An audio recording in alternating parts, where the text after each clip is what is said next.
Hi all, എൻ്റെ പേര് റോഷൻ എന്നാണ്. റൈറ്റ് ചോയ്സ് എന്ന പുതിയൊരു യൂട്യൂബ് ചാനൽ തുടങ്ങുവാൻ ഞാൻ ആഗ്രഹിക്കുന്നു. നമ്മുടെ എല്ലാവരുടെയും സ്വപ്നമാണ് വിദേശത്ത് പോയി പഠിക്കുക, വിദേശത്ത് പോയി ജോലി ചെയ്യുക എന്നത്. അതിനായി നമ്മൾ പല ഏജൻസികളെയും സമീപിക്കുന്നു. അവരിൽ നിന്ന് നമുക്ക് പ്രോപ്പറായിട്ടൊരു ഇൻഫർമേഷൻ ലഭിക്കുന്നില്ല. അതുമൂലം നമ്മുടെ പണവും നമ്മുടെ ടൈമും നഷ്ടപ്പെടുന്നു. അതിന് ഒരു പരിഹാരം എന്നോണമാണ് ഞാൻ ഈ യൂട്യൂബ് ചാനൽ തുടങ്ങുവാൻ ആഗ്രഹിക്കുന്നത്. അതിനായി ഞാൻ നിങ്ങൾക്ക് ഒരു എഡ്യൂക്കേറ്ററിനെ പരിചയപ്പെടുത്താം. എൻ്റെ ഈ ചാനൽ ലൈക്ക് ചെയ്യുവാനും ഷെയർ ചെയ്യാനും സബ്സ്ക്രൈബ് ചെയ്യുവാനും മറക്കരുത്. അപ്പോൾ എൻ്റെ ചാനലിൻ്റെ പേര് റൈറ്റ് ചോയ്സ്.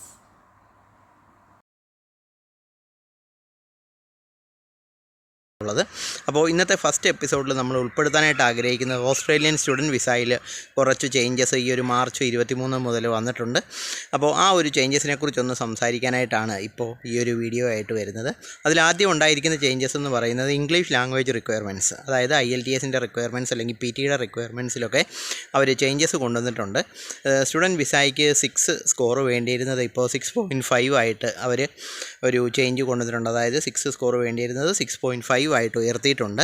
അടുത്തതായിട്ടൊരു ചേഞ്ച് വന്നിരിക്കുന്നതെന്ന് പറയുന്നത് ഓസ്ട്രേലിയൻ സ്റ്റുഡൻറ്റ് വിസയുടെ സെക്കൻഡ് സ്റ്റേജ് ആയിട്ടുള്ള ജെനുവിൻ ടെമ്പററി എൻട്രൻറ്റ് സ്റ്റേജ് എന്നുള്ളത് ജെനുവിൻ സ്റ്റുഡൻറ്റ് റിക്വയർമെൻറ്റ് സ്റ്റേജായിട്ട് മാറിയിട്ടുണ്ട്.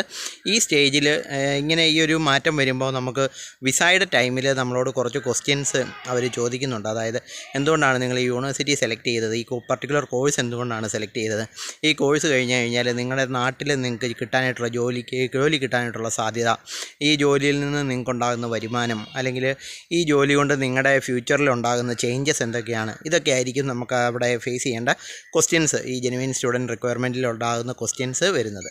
ഓക്കെ, അടുത്ത ചേഞ്ച് വന്നിരിക്കുന്നത് സ്റ്റുഡൻറ്റിനെ സ്പോൺസർ ചെയ്യാനായിട്ട് പേരൻസിനെ സ്പോൺസർ ചെയ്യാം, അതുപോലെ തന്നെ പേരൻസിൻ്റെ സിബ്ലിങ്സിന് സ്പോൺസർ ചെയ്യാം, നമ്മുടെ സ്വന്തം സിബ്ലിങ്സിന് സ്പോൺസർ ചെയ്യാം. ഇതൊക്കെ നിങ്ങൾക്ക് അറിയാവുന്ന കാര്യമാണ്. അപ്പോൾ ഈ ഒരു സ്പോൺസേഴ്സിന് നേരത്തെ സ്പോൺസർ ചെയ്യാനായിട്ട് അവർക്ക് ആനുവൽ ഇൻകം ഒരു 10 ലാഖ് മതിയായിരുന്നു. ഇപ്പോൾ ആ ആനുവൽ ഇൻകം 10 ലാഖ് എന്നുള്ളത് 12 ലാഖായിട്ട് കൂട്ടിയിട്ടുണ്ട്. അപ്പോൾ ഈ 12 ലാഖ് ആനുവൽ ഇൻകം പ്രൂവ് ചെയ്യാനായിട്ട് ഇന്ത്യയിലുള്ളവരാണെങ്കിൽ ITR, അതിന് ബാക്കപ്പായിട്ടുള്ള ഡോക്യുമെൻറ്റ്സ് ആവശ്യമാണ്. NRI ആയിട്ടുള്ള ആൾക്കാരാണെങ്കിൽ അവർക്ക് സാലറി, അവരുടെ വിസ, അങ്ങനെയുള്ള കാര്യങ്ങളൊക്കെ സബ്മിറ്റ് ചെയ്താൽ മതിയാവും. അപ്പോൾ ഇതിനെക്കുറിച്ച് കൂടുതൽ ഡീറ്റെയിൽസ് വേണ്ടിയവർക്ക് താഴെ കാണുന്ന നമ്പറിൽ നമ്മളെ കോൺടാക്റ്റ് ചെയ്യുകയാണെങ്കിൽ ഒരു ഡീറ്റെയിൽഡ് ആയിട്ട് നിങ്ങൾക്ക് കറക്റ്റായിട്ട് കാര്യങ്ങൾ പറഞ്ഞു തരാനായിട്ട് നമുക്ക് പറ്റും. അതുപോലെ ഒരു ചേഞ്ച് വന്നിരിക്കുന്നതെന്ന് പറയുന്നത് ഓസ്ട്രേലിയ ഇനി മുതൽ എല്ലാവരെയും സ്റ്റുഡൻസ് ആയിട്ട് അവരുടെ കൺട്രിയിലോട്ട് കൊണ്ടുപോകുന്നില്ല. അവർ മെയിനായിട്ട് നോക്കുന്നത് സ്കിൽഡ് ആയിട്ടുള്ള സ്റ്റുഡൻസ് അല്ലെങ്കിൽ നല്ല എഫിഷ്യൻ്റ് ആയിട്ടുള്ള സ്റ്റുഡൻസിനെ അവരുടെ കൺട്രിയിൽ കൊണ്ടുപോയിട്ട് അവരുടെ കൺട്രിക്ക് ഒരു എക്കണോമിക് ആയിട്ടുള്ള ഒരു ഡെവലപ്മെൻറ്റും, അതായത് ഒരു പ്രോപ്പറായിട്ടുള്ളൊരു ഡെവലപ്മെൻറ്റ് കൊണ്ടുവരാനായിട്ട് ഇവിടുന്ന് സ്കിൽഡ് ആയിട്ടുള്ള എഫിഷ്യൻ്റ് ആയിട്ടുള്ള സ്റ്റുഡൻസിനെ അട്രാക്റ്റ് ചെയ്യാനായിട്ടാണ് ഈ ഒരു ചേഞ്ചസ് ഒക്കെ കൊണ്ടുവന്നിരിക്കുന്നത്. അപ്പോൾ അവിടെ സ്റ്റുഡൻറ്റ് വിസ ഇനി കൊടുക്കുന്നില്ല, അല്ലെങ്കിൽ ഇന്ത്യൻസിന് അത് കിട്ടുന്നില്ല എന്നൊക്കെ നമ്മൾ ചില വീഡിയോയിൽ കാണുന്നുണ്ട്. പക്ഷേ അതിൻ്റെ സത്യാവസ്ഥ അതല്ല.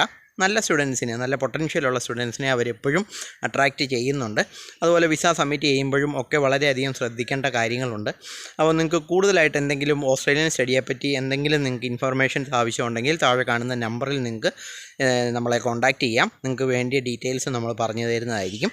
അതുപോലെ നിങ്ങൾക്ക് ഈ വീഡിയോ ഇഷ്ടപ്പെട്ടെങ്കിൽ നിങ്ങൾ നമ്മുടെ ചാനലൊന്ന് സബ്സ്ക്രൈബ് ചെയ്യുക, അതുപോലെ ലൈക്ക് ചെയ്യുക, നമ്മുടെ വീഡിയോസൊക്കെ ഒന്ന് ഷെയർ ചെയ്യുക, നമ്മളെ ഒന്ന് സപ്പോർട്ട് ചെയ്യുക. Okay, thank you.